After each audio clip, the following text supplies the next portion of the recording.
অত্যাচারিত ছিলেন, মিথ্যা মামলায় সাজাপ্রাপ্ত হয়ে জেলখানা ছিলেন, অসুস্থ ছিলেন বিদায় আজকে দেশের বাইরে গিয়েছেন। তিনি অনেকটা সুস্থই আজকে দেশে ফিরছেন। আমরা তার অপেক্ষায় রয়েছি।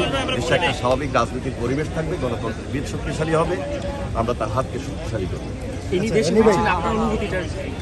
খুব স্বাভাবিক কারণেই আমরা একটু আবেগ আপ্লুত রয়েছি, তার প্রতি আমাদের যথেষ্ট শ্রদ্ধা রয়েছে এবং মানসিকভাবে তিনি শক্ত আছেন বিদায় আমাদের মধ্যেও সাহস এবং একটা উচ্ছ্বাস আমাদের মধ্যে কাজ করবে। দেখুন, দেশে একটা স্বাভাবিক রাজনীতির পরিবেশ থাকবে, গণতন্ত্রের বীজ শক্তিশালী হবে, জনগণের সরকার প্রতিষ্ঠিত হবে এবং আমরা দেশবাসী সবাই ঐক্যবদ্ধ থাকবো দেশনেত্রী বেগম খালেদা জিয়ার নেতৃত্বে, তারেক রহমানের নেতৃত্বে।